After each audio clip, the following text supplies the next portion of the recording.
कहते हैं ना कव्वे का रंग बड़ा काला सिया होता है, मगर वो बड़ा खुश था, बहुत इंजॉय कर रहा था लाइफ को, तरह तरह के खाने खाता और रात होती तो किसी भी खुशबूदार दरख्त पर जाकर रात बसर करता, इंजॉय कर रहा था अपनी लाइफ को।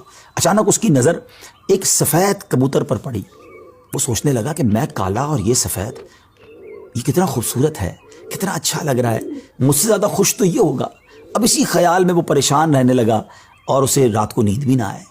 एक दिन वो कबूतर के पास पहुंचा और कहा कि तुम कितने खुश नसीब हो, तुम्हारा रंग सफ़ेद है और मैं तो काला हूं, तुमसे ज़्यादा खुश तो कोई नहीं होगा। कबूतर ने कहा पहले मैं भी यही समझता था, लेकिन जब मैंने तोते को देखा तो मैं हैरान हो गया कि तोते के तो दो रंग हैं, मेरे पास तो एक ही रंग था। तो तोता ज़्यादा खुश नसीब है, वो ज़्यादा खुश है, वो ज़्यादा लाइफ को इंजॉय कर रहा है। अब कौवा कबूतर को छोड़कर तोते के पास पहुंच गया। कहा तोते तुम तो ज़्यादा इंजॉय करते होगे, कितने खुश होगे कि तुम्हारे पास तो दो रंग हैं जिस्म पर, तुम्हारी बॉडी बहुत खूबसूरत लगती होगी।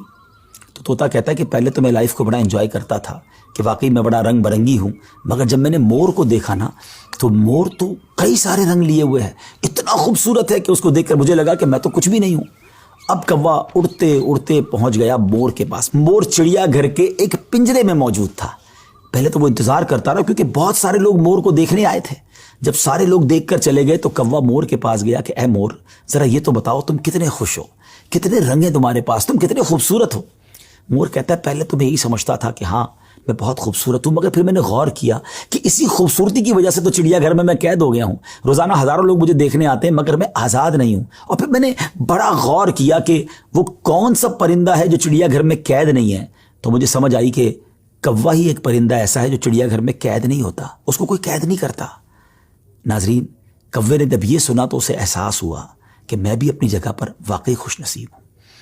अब यहाँ बज़ाहिर तो ये एक फ़र्जी वाक़या है, लेकिन अगर इसको हम अपनी ज़िंदगियों पर इम्प्लीमेंट करें, अपने बारे में सोचें, हमारे पास बहुत कुछ है, लेकिन जब किसी को हमसे ज़्यादा वाले को हम देखते हैं ना तो हमें अपनी चीज़ें कमतर नज़र आने लगती हैं। अपना घर छोटा लगने लगता है, अपनी मोटरसाइकिल, अपनी गाड़ी, अपनी साइकिल वो हमें बड़ी कमतर लगती है जब किसी की बड़ी गाड़ी देखते हैं, किसी का बड़ा घर देखते हैं, किसी की लाइफ स्टाइल को देखते हैं। जो है उस पर इंजॉय नहीं करते बल्कि उस पर शिकवा करते हैं, नाशुक्री करते हैं।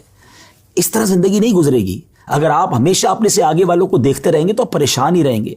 अगर आपने मवाजना करना ही है, कंपैरिजन करना ही है, तो अपने से कमतर लोगों को देखें ना।